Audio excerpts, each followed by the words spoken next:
The Ohio Chamber of Commerce proudly brings you another episode of Down to Business, a podcast that elevates the voices of business, community, and thought leaders, aiming to empower you and your business. That's why we're here, to aggressively champion free enterprise, economic competitiveness, and growth for the benefit of all Ohioans. Now, without further ado, it's time to get down to business.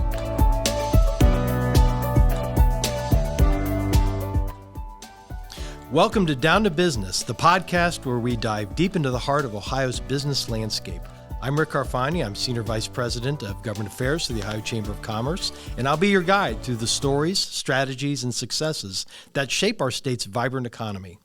Whether you're an entrepreneur, business leader, or someone curious about the dynamic world of Ohio business, you're in the right place.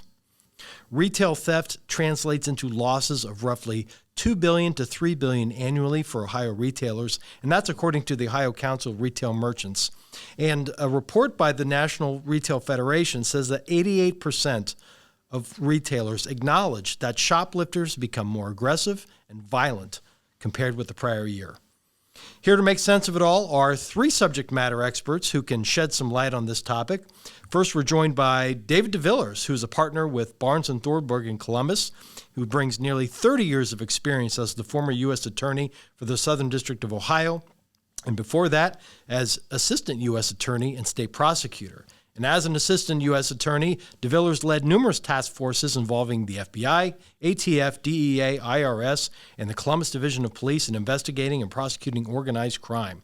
He also prosecuted numerous cases under federal murder statutes, including all 7 murder trials prosecuted in the Southern District of Ohio since 2002. And of particular note, it was DeVillers who, in July of 2020, announced the FBI's arrest of the Speaker of the Ohio House of Representatives, Larry Householder, and 4 others on federal RICO charges in connection with a nearly $61 million bribery case involving the bailout of First Energy's 2 nuclear plants in Ohio. In that case, which culminated in 2 guilty verdicts, 2 guilty pleas, and hundreds of millions of dollars in penalties, and in continued fallout, has been called, quote, the likely the largest bribery scheme ever perpetrated against the state of Ohio. DeVillers has represented individuals and businesses across a range of white-collar criminal, compliance, internal investigation, enforcement, and complex litigation matters. David, welcome. It is an honor to have you here on our podcast. Thank you. Next, we're joined by Scott VanDerKarr, who is a retired Franklin County Municipal Court judge who got his start as an intern in the Franklin County Prosecutor's Office during law school, and then rose to become an assistant county prosecutor. During that time, VanDerKarr handled child abuse cases for his first 7 years and then went on to prosecuting rapes, robberies, and murder for 7 more years. And as a Muni Court judge, VanDerKarr went on to start a mental health court, drug court, veterans court, and heroin court. The drug court he ran realized a 70% success rate, meaning 70% of the people that went through his court graduated, they stayed off drugs, they avoided prison, and after retiring from the bench, Judge VanDerKarr decided to fight the heroin epidemic by founding Lives Back, a nonprofit that helps other cities and counties establish their own drug courts. Scott, thank you for joining us. Thank you for having me. And finally, we are joined by Bryan Lindsay, who is a major crimes investigations manager for Walgreens and the vice president of retail for the Ohio Regional Organized Crime Coalition. Bryan has been with Walgreens for 12 years and is responsible for conducting investigations of major crimes committed against the company, including organized retail crime, serial robbery/burglary, and fraud. Prior to Walgreens, Bryan worked for the Gastonia Police Department in North Carolina and served on patrol, community policing, SWAT, and as a detective specializing in financial and electronic crimes, including organized retail crime that we're going to delve into shortly. Bryan was also a member of the Secret Service Charlotte Metro Electronic Games Task Force. Bryan, glad to have you here with us. Thank you. Thanks. Appreciate it. So let's just jump right into it. Gentlemen, there's shoplifting and then there's organized retail crime. According to a survey by the Retail Industry Leaders Association, annual losses to organized retail crime are expected to exceed $4 billion in Ohio alone, representing over $200 million in lost tax revenue dollars to our state. Can you all describe for our audience what exactly organized retail crime is And what are some of the common threads that you see when they attack businesses? Yeah, I can kick us off here. So when you look at organized retail crime, it's important to differentiate it from shoplifting. This isn't traditional shoplifting. When you think of traditional shoplifting, that would be more opportunistic theft, whereas somebody's committing a crime because the opportunity's there. They're not trying to organize themselves and systematically seek out those opportunities. When we talk about organized retail crime, or more specifically, organized retail theft groups, those are groups, within those we've got separate levels as well, where you have highly sophisticated groups that are traveling large areas.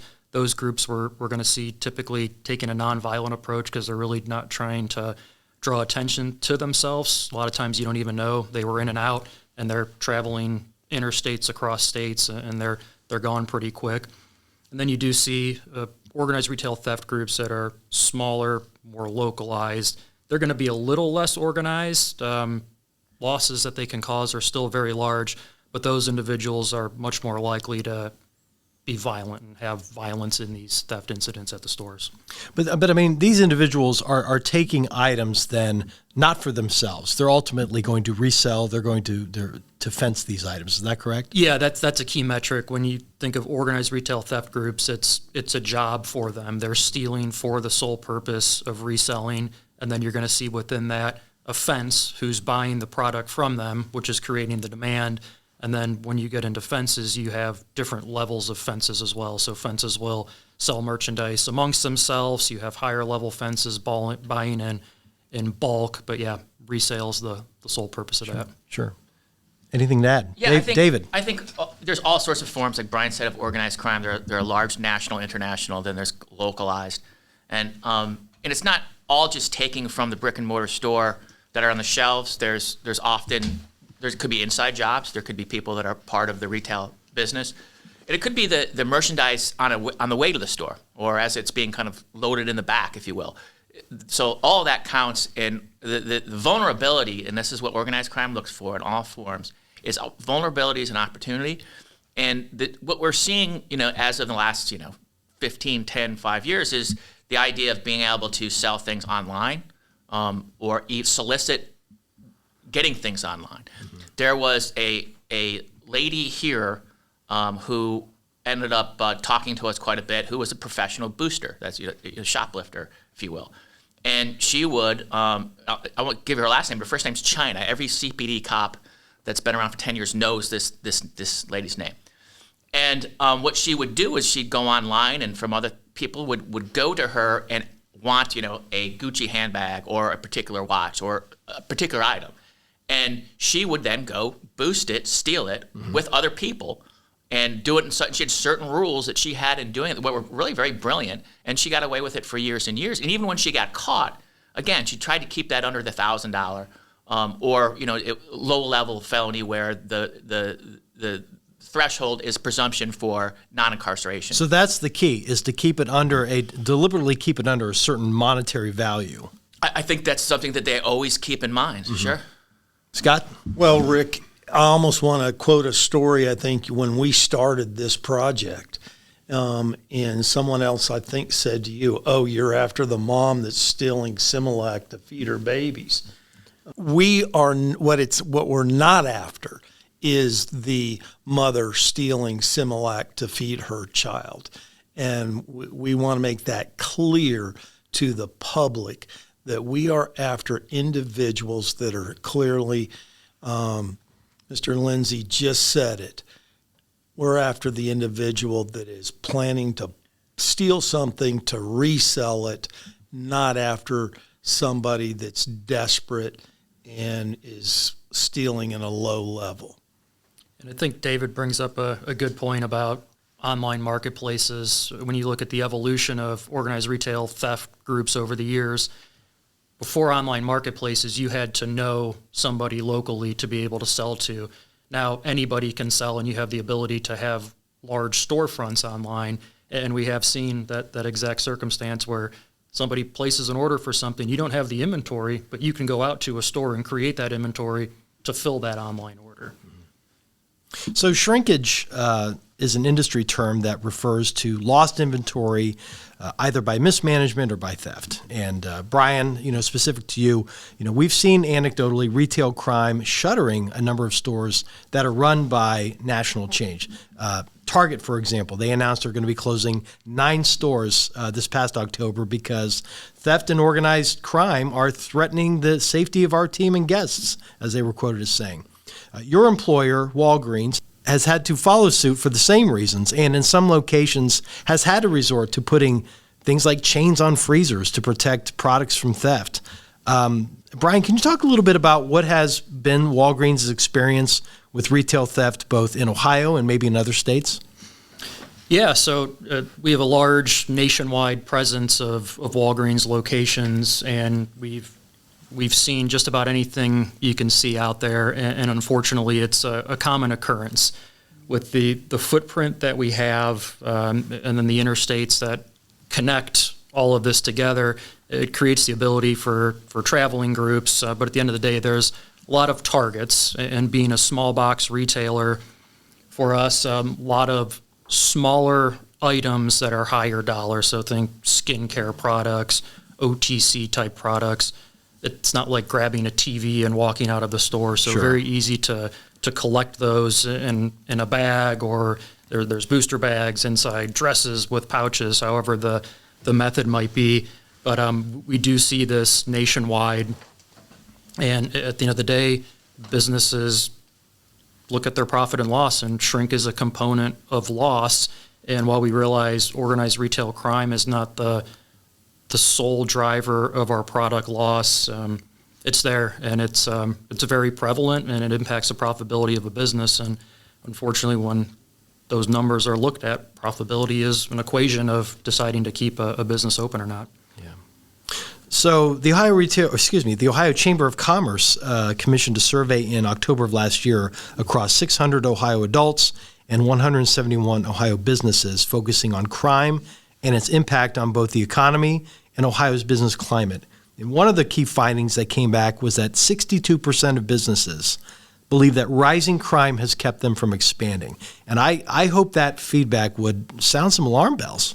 I mean, here we are trying to position Ohio for more economic opportunities, and we have legacy businesses apprehensive about investing in their own operations because of crime in their communities. What's this group's reaction to that? Yeah, so you can talk about crime stats, and you can talk about whether they're accurate or not, but the one thing that statistics like that or surveys like that show what real people are thinking. And there is a swell of concern, not just with the retailers, but with customers, clearly. And when retail industry is competing, the brick and mortar retail industry is competing with the online sales. Sure. The big part of that is the shopping experience, right? Going to the store, enjoying yourself, looking around. Those are the sort of things that bring people in. And when you're talking about theft and violence and things that take away from that, it doubly hurts, right, the retail industry, because one, they're getting ripped off, and two, people are less likely to want to have that experience if they think that they're going to see something or perhaps be a victim of a crime. Yeah, and in bricks and mortar businesses, the mom and pops, I mean, that's what adds to the sense of place and the sense of community here in the state of Ohio. Yeah. Yeah, and another piece I'd add to that is this pool you're getting this information from, that's also the pool of people who would be employees at these locations. And if there's a fear of being victimized by a crime in your place of work, that makes hiring and retention difficult as well. Yeah, great point. So one of the things that we did here at the Ohio Chamber of Commerce in the wake of that survey was to form a crime task force, led, of course, by Dave DeVillers, who's here with us, and Scott VanDerKarr, who's also here with us, and made up of members from the Ohio Attorney General's office and representatives from corporations. Thus, we have Bryan Lindsay here as one of our retail partners.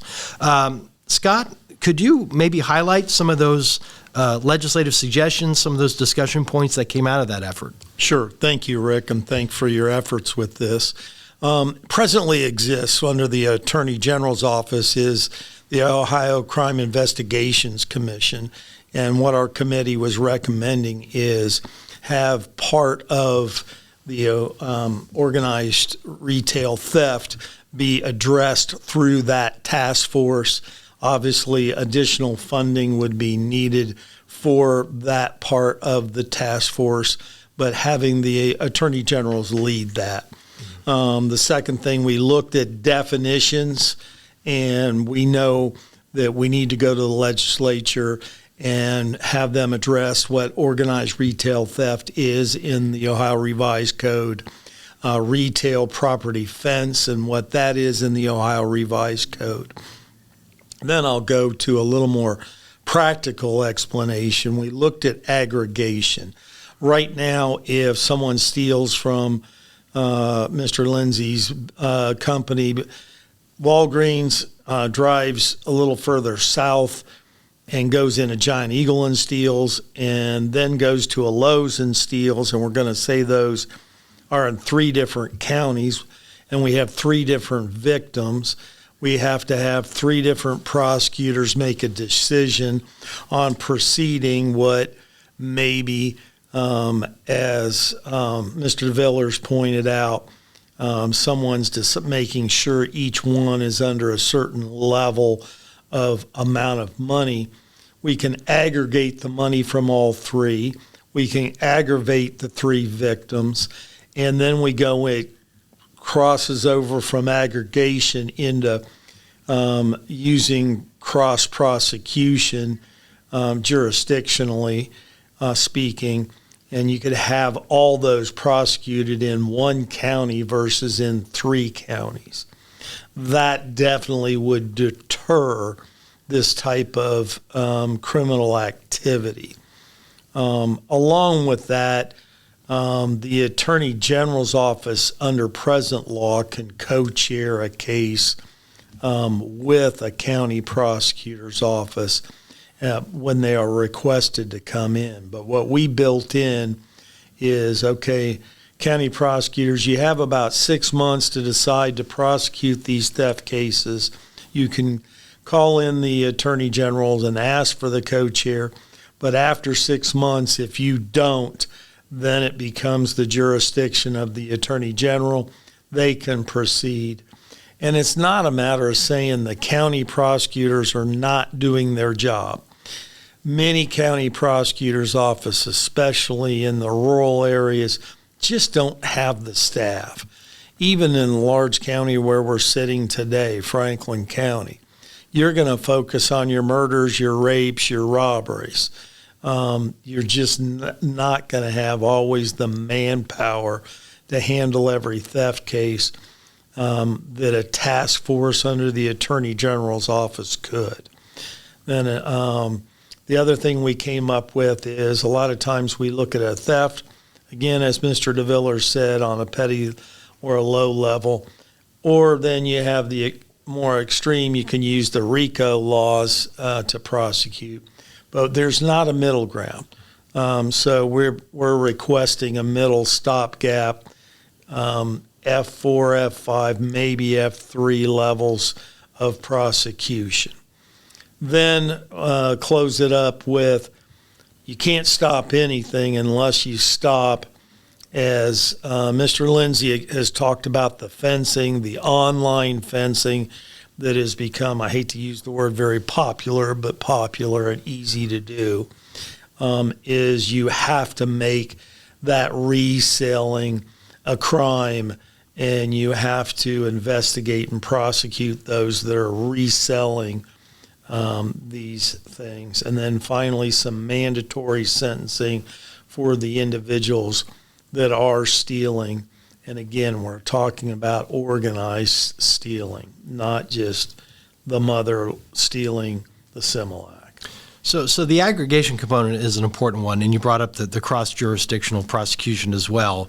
Back to what David had said, you have people that deliberately will steal under a certain monetary threshold, but then they'll go to the same store, perhaps in different counties, and commit the same act over and over and over. So this would be a way then to sort of combine those types of offenses. Am I hearing you correctly? Yes, absolutely. And I think it's important to kind of talk about, I don't think we're actually talking about mandatory prison time, but we are talking about presumptions. So you have misdemeanors, F5s and F4s. F5s and F4s, there's presumption for no prison time. That's how the Ohio law works. F3s, there is no presumption at all, either for or against. Then F2s and 1s, there are presumptions of prison time. So we're not even talking about necessarily depending on the type of retail organized crime, but we're talking about getting it to a position where a judge isn't fighting that presumption against, right? When you're talking about organized criminal enterprises. To get it at least to that F3 level is something that at least give judges the opportunity to send people to prison they think are truly not the guy, stealing a loaf of bread, truly not the kid doing something stupid. This is a group making profit off of retail industry. Right. So, there's some who say organized retail crime, it's just a big city problem. A lot of these headlines that we see, relate to behavior that's happening maybe in San Francisco or Philadelphia, that it's a phenomenon in just kind of those urban areas. I mean, is this a fact? Is it a myth? I mean, are there politics or geography that we can apply here? And I mean, to use Ohio, I mean, are we only seeing this happen in the major counties? What do you see? I want to jump in on this one. As you introduced me, I was a Franklin County Municipal Court judge, 15 judges. I've moved to the west about 30 miles. I live in London, Ohio, and you have one municipal court judge, one common pleas judge, and very, a lot smaller retail, Rick. And I was in buying a chainsaw in one store, and the person said, I was filling out the warranty 2 weeks ago, and guys walked right out the door with 2 chainsaws. 2 weeks later, I'm in London. This was in West Jefferson. Then I was in London, which is 10 miles away, in another lawn care type place that does sell chainsaws. I hear the same story. And I say to Mark, the guy that's telling me the story, you need to call Heidi at the other store. Lo and behold, I've talked to them both, and they talk to each other, and the exact same people. Then I sit on the bench in Upper Arlington literally yesterday. Young lady says, I got a funny story as we're leaving recovery court.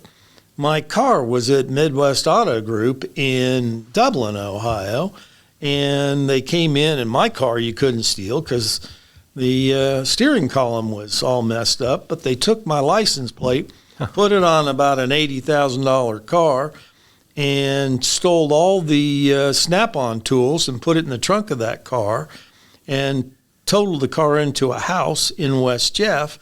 Lo and behold, who is it? It's the same people in all 3 offenses. It's organized retail theft in very rural county, and spreading all the way from West Jeff, London to Dublin. Mm-hmm. And so, no, it's not just a large city phenomena.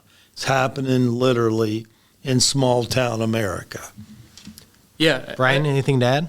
I agree. It is everywhere. In these major cities, you're probably going to see it amplified just solely by the fact you have more people there, and the reality is crime will rise to a level that the community will tolerate. Yeah. But yeah, we also see groups travel. So if there's a fence, so the person who's buying the stolen product in, say, Chicago, those groups aren't only going to impact Chicago. We're seeing that impact here in Ohio. We've seen groups make a circle, come across the turnpike, down 75, back up through Cincinnati, and making the loop to go back to Chicago. So in theory, some of those larger cities could be driving shrink and loss in other states. Sure. Bryan Lindsay, I want to stay with you. There's been claims that, retailers are exaggerating the theft problem as an excuse for poor financial performance. And we've actually seen some walking back of numbers as of late. The National Retail Federation, who's the main lobbying group for U.S. retailers, they recently retracted its claim that organized retail crime accounted for nearly half of all inventory losses in 2021. They found that incorrect data was used for its analysis. But, I mean, Brian, this phenomenon is real. It's documented. It's not going away. you're the major crimes investigations manager for Walgreens. You're the boots on the ground. You're dealing with these incidents. You're in a position to debunk some of these claims among the public. What can you share about what you see and deal with in your job? Yeah, so I'll start with shrink it's an imprecise metric, and there's a variety of factors that go into that, and there's not one easy way to attribute specifically every component of loss to a bucket in there. So we know we have these large buckets of loss, and what we see day in and day out among myself and peer retailers who do the same work that I do for their respective companies is this activity is real, it's daily, and it's impactful. We have case examples every month where there's fences taken down, there's hundreds of thousands of dollars, millions of dollars of merchandise recovered. There's records of sales to see where this merchandise is going, and that gives a scope back to the problem of what the loss is. So we are seeing its impact, and we're feeling the impact as well. Mm-hmm.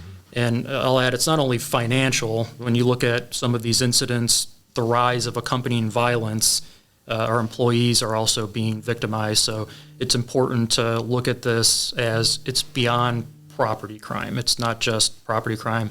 There's a personal aspect, and people are impacted as well. Sure. Is there anything that we haven't covered that any of you would like to close out with? Jumping on what Brian was saying, and Brian, you know this more than I do, but from some of the people in the retail industry that I've talked to, there was actually an effort as the retail theft has gone up.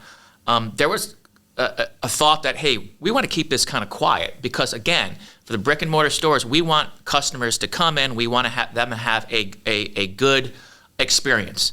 So the idea that this is kind of being, exaggerated or made up by the retail industry really doesn't jive with logic and common sense, because logic and common sense would be, especially for these brick and mortar stores, that you want to incentivize people coming in, and this does just the opposite. It's just facing reality is what it really is. Rick, I would just add, the groups that we've had, as the people that we've talked to, partnerships are critical to resolving this. No one's going to resolve it in a silo, and I've seen across the years, in my experience, even from a law enforcement side, when I first learned about this as a detective investigating crimes, it's complex, it's confusing, but with the right education and the right people on board, from retailers to law enforcement and prosecutors and now communities, having everybody educated and on the same page and working together is the right path, and it's how we're going to provide solutions for this.